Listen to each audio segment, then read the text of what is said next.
I was the last person to know that Elizabeth had given birth, because she didn't want me to find out. The smell of antiseptic filled my nose as I walked through the hospital corridors, the same ones I used to roam with her father when I was still considered part of the family. I had landed just hours ago, a year after leaving everything behind to complete my studies abroad. Jet-lagged and slightly dizzy, I came here for a checkup, not expecting anything, let alone this. Through the slightly open door of room 709, I heard her voice first. It hadn't changed, soft, clear and calculated. Don't tell anyone about the baby, especially not David. If he finds out too suddenly, he might cause trouble. You know how obsessed he used to be. My breath stopped. I took a step closer to the doorframe, but my feet refused to carry me past it. I couldn't even raise a hand to knock. All I could do was stand there and listen like a ghost at my own funeral. Elizabeth, another voice replied, deep and familiar. He's not coming back, and even if he does, I'll handle it. Then I saw him, Patrick, holding the baby. He emerged from the inner room wearing a hospital visitor gown, a white towel around his neck. His hair was damp like he'd just stepped out of a shower. Come wash your face, babe. You must be exhausted. Babe. She smiled, the kind she used to reserve for me when I brought her coffee or when I studied late, and she pretended to care. Thanks. You're always so thoughtful. She took his hand, their fingers locked naturally, habitually. The baby in her arms stirred. She looked down and whispered, we'll see when the time comes. Maybe we won't even need to tell David anything. He'll just go back to wherever he came from. I felt the cold seep into my chest, like winter frost.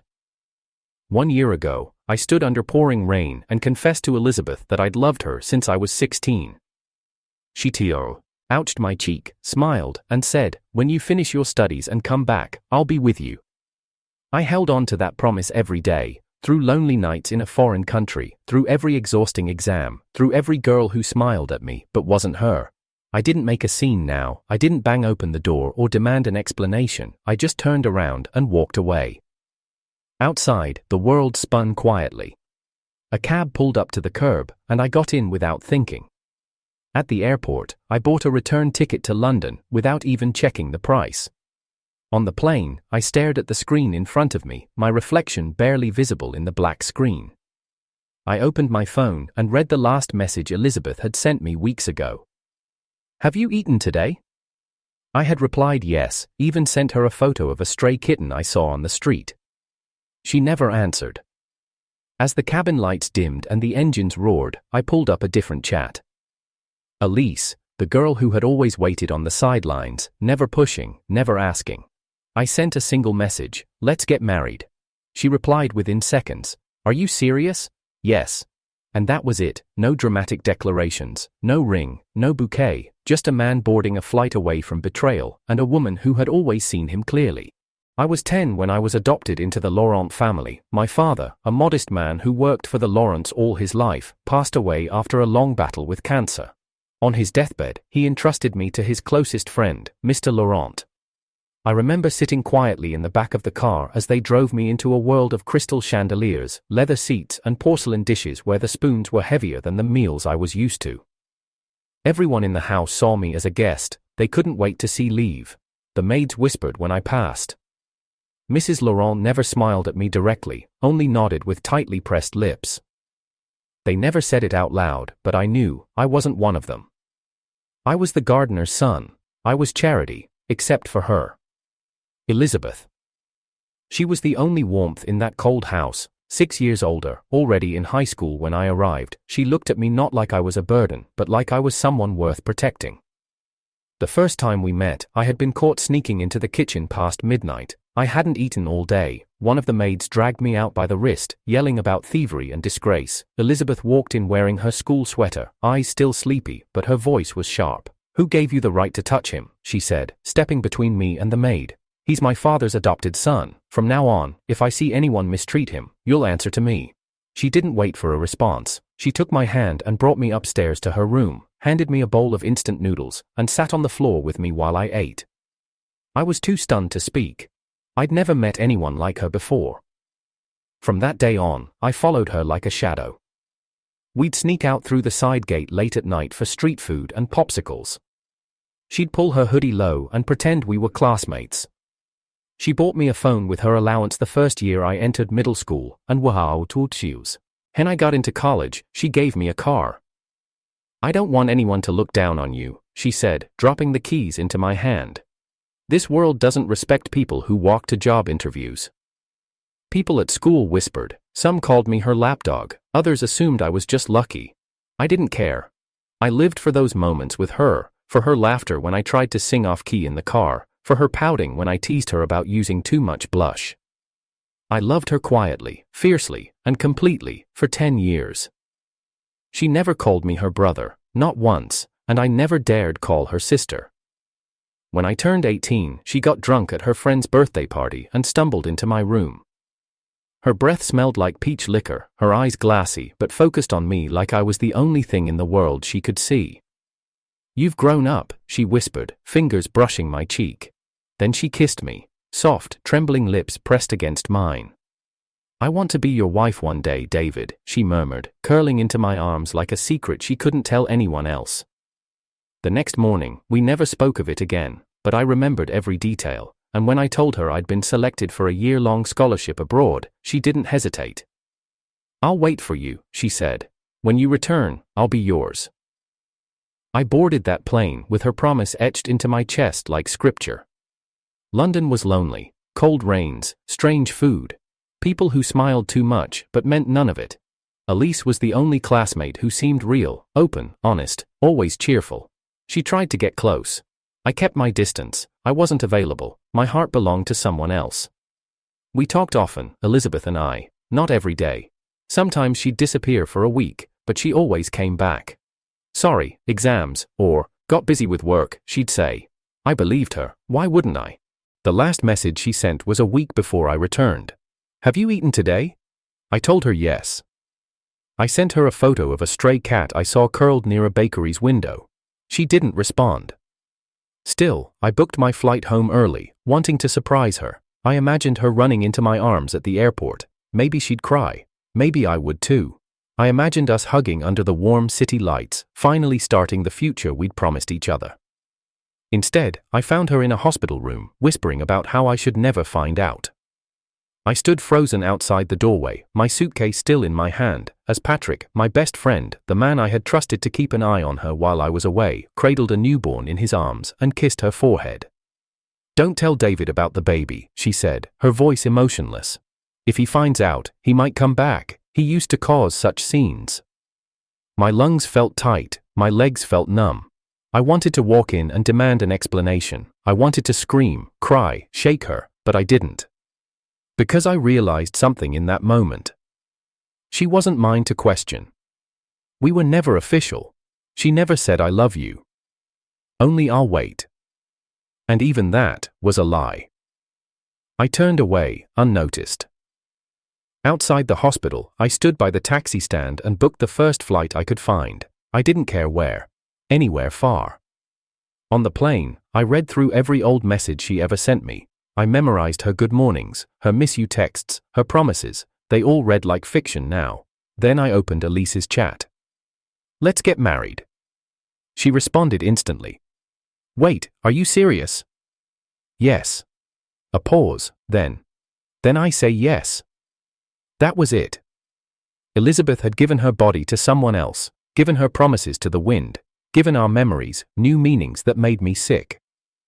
I wasn't going to cry, I wasn't going to scream, I was going to leave and love someone who had always stayed.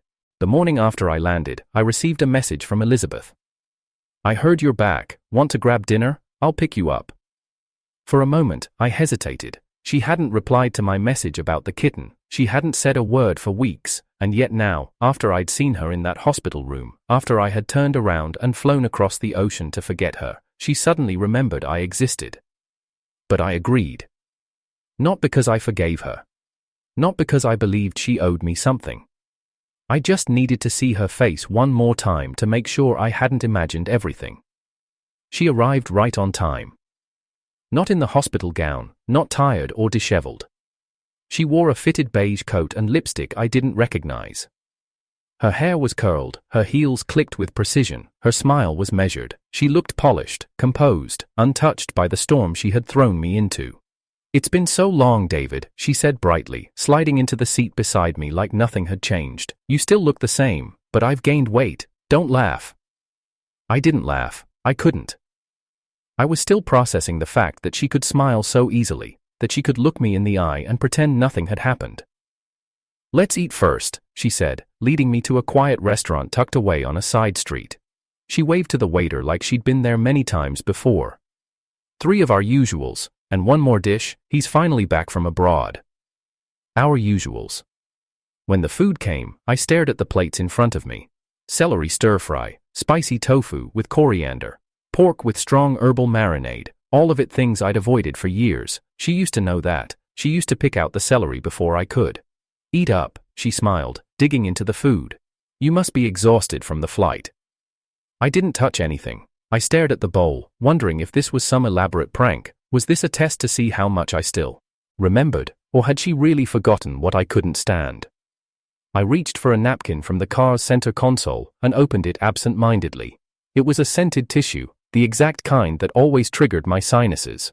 My nose twitched. I froze.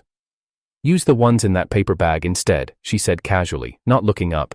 These ones are for the baby. They're expensive and scented. I looked at her slowly. I don't like scented ones, you know that. Her chopsticks paused mid-air. Really? I thought you did. My chest tightened. She had seen me sneeze from them before. She had laughed and said, I'll remember next time. And she did, for years. I dropped the tissue and leaned back. My appetite was gone, so was my patience.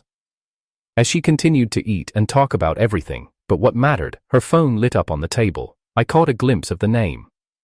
Husband. She moved too fast, swiped the screen and silenced the ringtone before it rang again. But I saw it. I need to go, she said suddenly. My friend's in trouble, something urgent. Friend, I echoed quietly.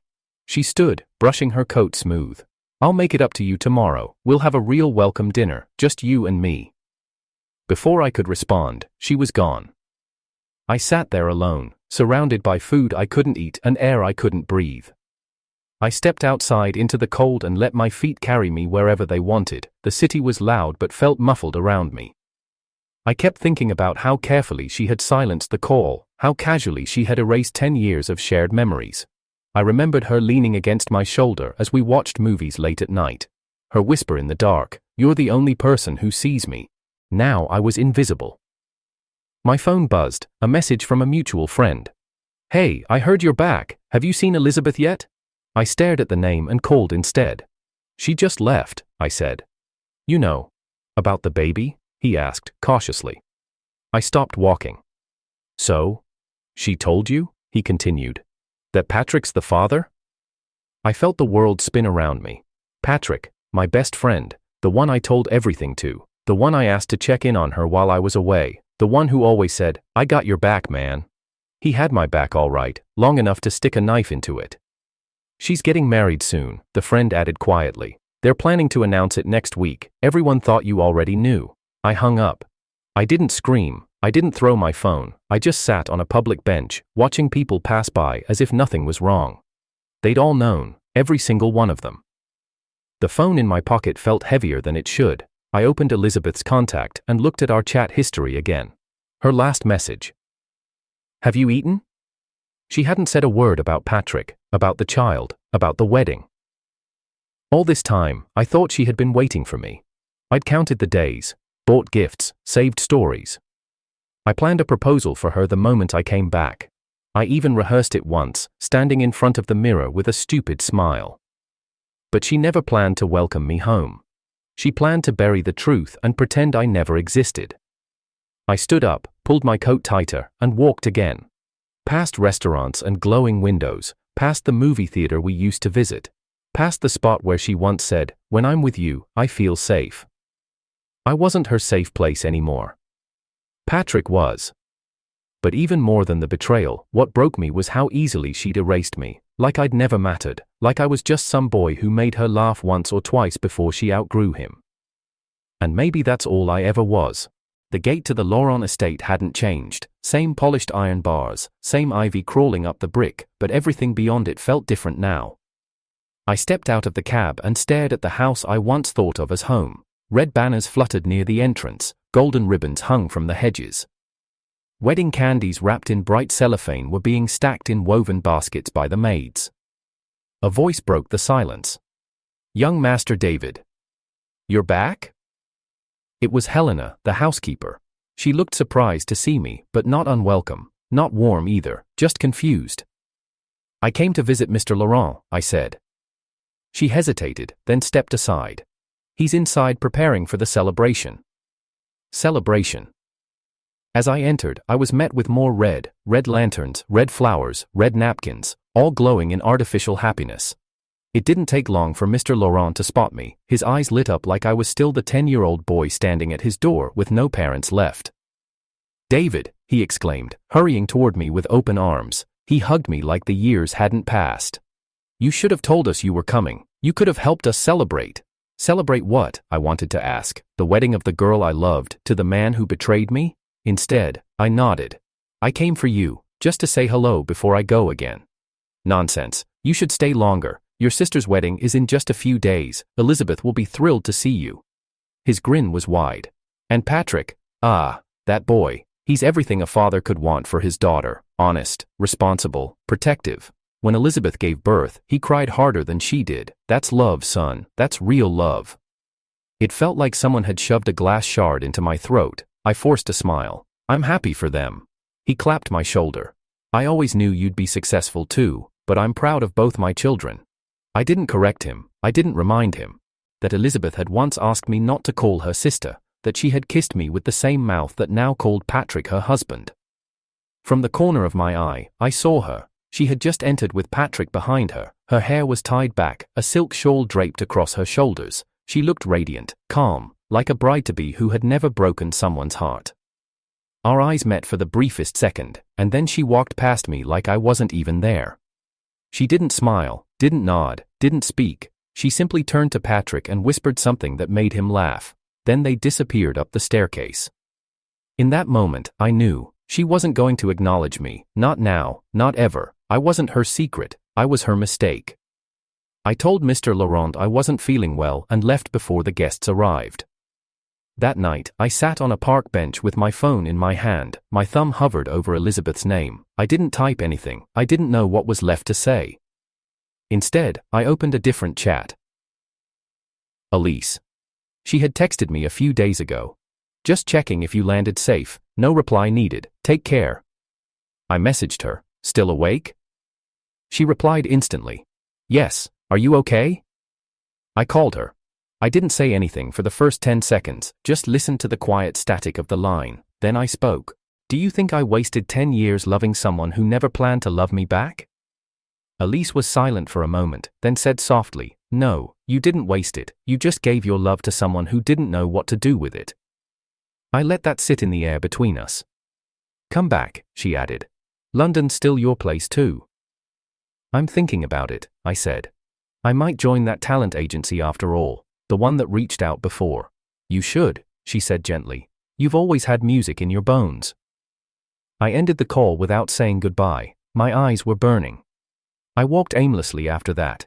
Through streets I used to share with Elizabeth. Through alleys where she once tugged my hand and whispered secrets. Through corners where I once imagined proposing to her. But those places didn't belong to me anymore. They belonged to Patrick. To their baby. To lies wrapped in gold ribbons.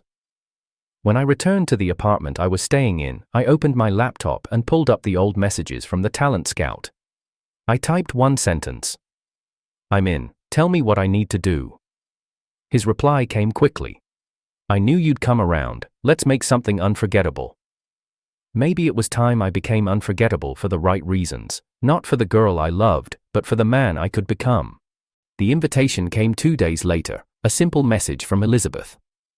"I'd like to host a proper welcome dinner for you, just a few close friends. You deserve that much." I didn't know why I agreed. Maybe I still hoped there was a sliver of explanation she hadn't told me. Maybe I just wanted to prove, to her or to myself, that I could look her in the eye and feel nothing. She picked me up that evening, dressed in ivory with gold earrings that shimmered under the streetlights. "You look nice," she said softly as I stepped into the car. I nodded and said nothing. On the way there, she made small talk, asking how London had been, what I thought of the weather back home, if I still remembered my favorite street snacks. It felt like an old script performed by an actor who forgot the meaning behind the lines. The clubhouse was decorated in soft pinks and whites. There were balloon arrangements, floral centerpieces, and a tiered cake in the corner that read Joy in golden icing. Joy. I paused. Elizabeth had once told me, if we ever have a daughter, I want to name her Joy, because being with you is the happiest feeling I know. I didn't ask anything, not yet. I walked in with a dull ache pressing against my ribs. Everyone turned to look at me. David's here, someone said, too brightly. I scanned the room, familiar faces from school, old family friends, even two of my former teachers. Some smiled awkwardly, some averted their gaze. All of them knew.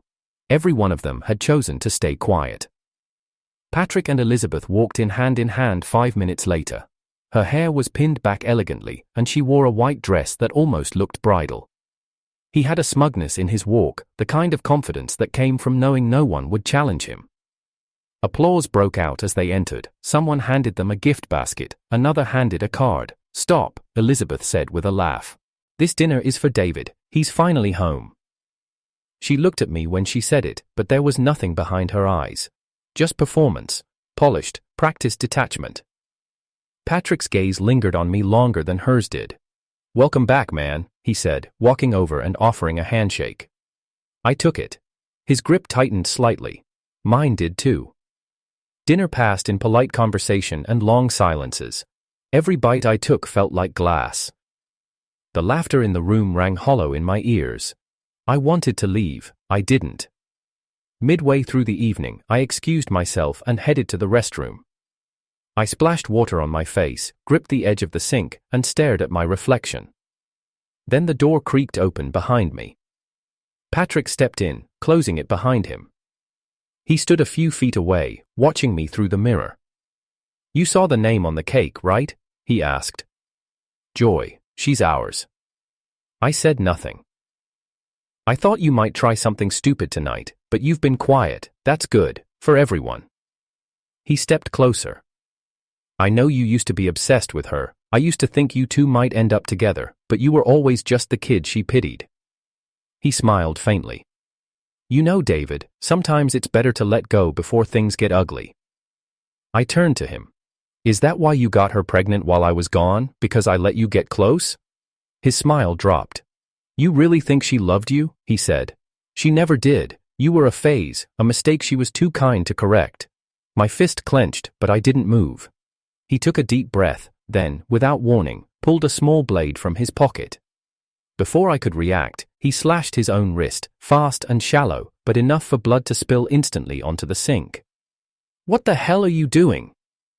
I stepped back in disbelief. He dropped the blade to the floor with a loud clang. Then he staggered back, yelling, "Help! Somebody help! He attacked me!" The door burst open. Elizabeth was the first to rush in, heels clicking, eyes wide. She froze when she saw the blood, then her gaze shot to me. "David, what did you do?" I started, but Patrick cut in, his voice weak, trembling. "He asked if I was really with you, and when I said yes, he lost it. I'm sorry, Elizabeth. I didn't want this to ruin everything." She shoved past me and grabbed a towel, wrapping it around his wrist. "You're insane," she snapped at me. "You're completely insane." "I didn't touch him," I said. "He did it himself." "You expect me to believe that? You've always been possessive. I should have known you'd ruin this too." Her words hit harder than any slap. The girl who once told me she'd protect me now looked at me like I was a monster. "Apologize to him," she demanded. "Now." I looked at Patrick, who was trembling on purpose, biting back a smirk beneath the pain. "No." "Then get out," she hissed. "Get out of our lives, David. Forever." I turned and walked away. I didn't fight. I didn't explain. I walked out of the restroom, past the tables, the music, the balloons, and the cake. Past the life that could have been mine. I didn't even stop to grab my coat. The wind outside bit at my skin, but I didn't feel cold. Back in the apartment, I opened my phone and pulled up my WeChat moments. I typed slowly. "To everyone who ever wondered, I won't be coming back. Not to her, not to this city, not to what I thought was home. I was a fool for 10 years. That ends today." I posted it, I turned off my notifications, I didn't cry, I didn't sleep. I just stared at the ceiling and waited for the sun to rise. London was colder than I remembered, but this time, I didn't mind the cold. I had no reason to chase warmth anymore, especially from someone who burned me so thoroughly. I moved into a small flat near Richmond, modest but quiet, with a window that looked out over the river. I didn't tell anyone back home, not even Mr. Laurent. I just disappeared like I had never existed. The scout from the music agency kept his promise. The moment I said yes, he connected me with a vocal coach, helped me book studio time, and scheduled my first single release. But it wasn't just the agency that kept me going, it was Alise. From the first day I saw her again, she didn't ask what happened, she simply showed up with groceries and said, "You probably haven't eaten anything decent, let me cook." She filled the kitchen with soft music and warm smells. Her presence didn't demand answers, it just gave space. And slowly, I began to fill that space with the parts of me I thought had died. One evening, after we finished dinner, she brought me a pack of tissues and tossed it onto the table casually. "These are the unscented ones," she said. "The floral ones in the shop made me sneeze just looking at them." I looked at the pack, then at her. "You remembered?" I asked. "You told me once," she replied, "that they give you a reaction. You were sneezing non-stop in class after using one. I never forgot." A wave of silence washed over me. I didn't respond, I just stared at her and realized how strange it felt to be remembered. It wasn't just the tissues. A few nights later, she made stir-fried noodles. "I told the chef to skip the celery," she said with a smirk. "You don't like it." She hadn't asked, she just knew. That one act made me feel more seen than a decade of being loved by someone who never paid attention. We started walking together every evening, along the river or through side streets where old bookstores stayed open late. We talked about music, about how quiet strength was louder than rage. She sat in the studio with me through long nights of recording and even helped me write the chorus of my debut track. I named the song Weightless, because with her, that's how I started to feel. I didn't talk about Elizabeth anymore, not even when I dreamt about her. But on the morning of her wedding, my phone buzzed. "Elizabeth." The screen stared at me for a long time before I answered. "David," she said, her voice slow, measured. "Today's the wedding. I just wanted to ask, are you really not coming?" "You told me never to return," I replied quietly. There was a pause, then a soft breath. "I know, I guess I thought you'd still show up." "You thought wrong," I said. "Goodbye, Elizabeth." I ended the call. Alise walked into the room a moment later, a bowl of cut fruit in her hands. She didn't ask who it was, she simply sat beside me and rested her head on my shoulder. "I'm glad you didn't go," she whispered. "So am I." 2 weeks passed. Then came the surprise. Alise burst into the flat one afternoon, wind in her hair and a look of disbelief on her face. "So, funny story, my cousin's in town." I raised an eyebrow. "You never told me you had a cousin." "Well, she lived mostly with her dad's side of the family, and I hadn't seen her in years, but we reconnected recently, and she said she wanted to visit me here."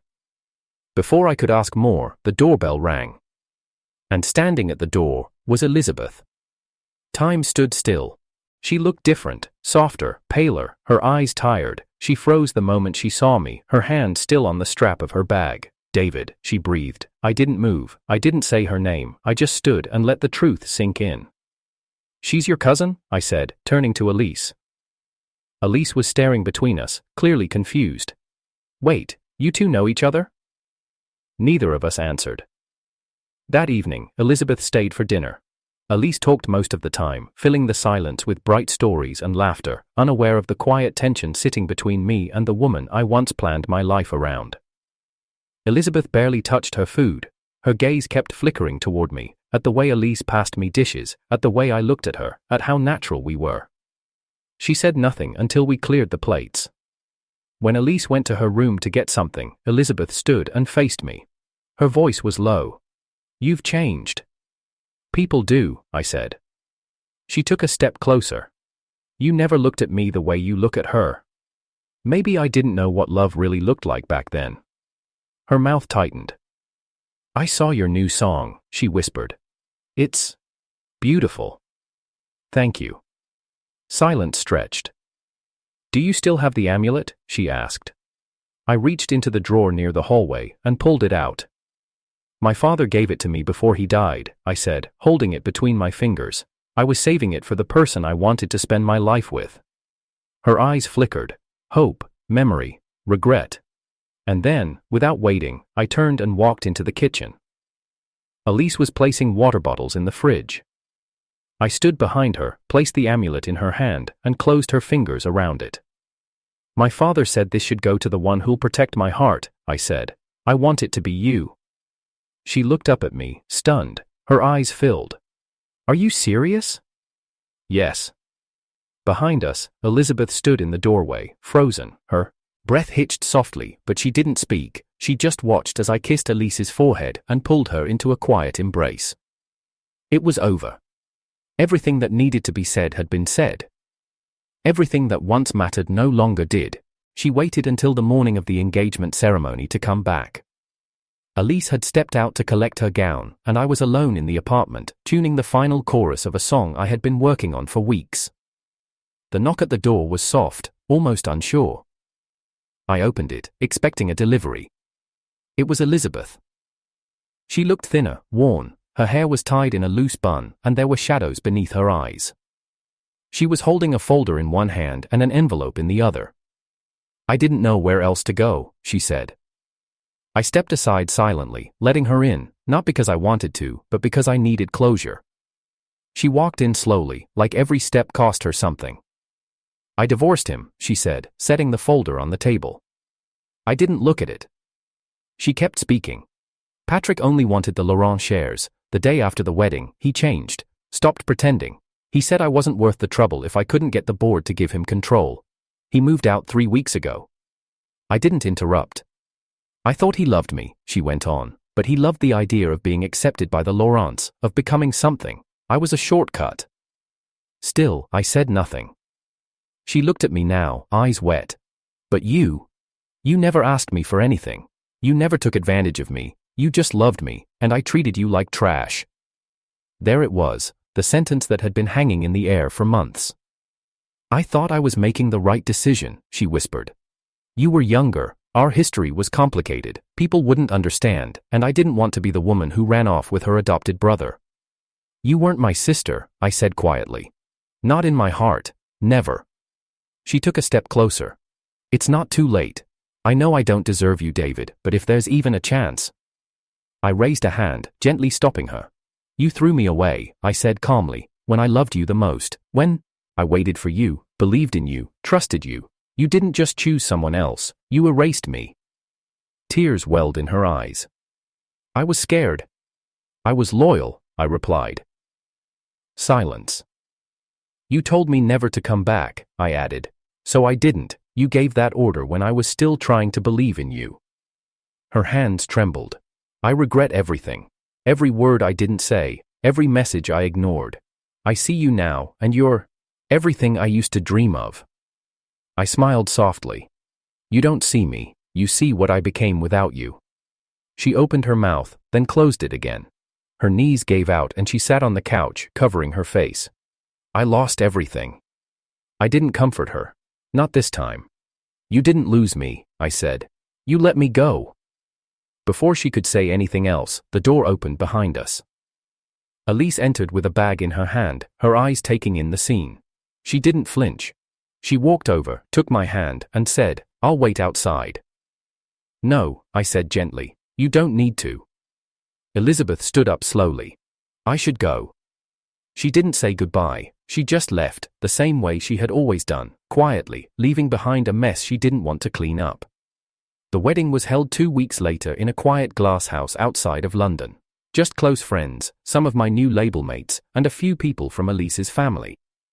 The day was warm, peaceful. We wrote our own vows. She promised me laughter, patience, and truth. I promised her that she would never have to question my loyalty. Then it was time for the song. I stepped onto the small stage, the mic cold in my hand.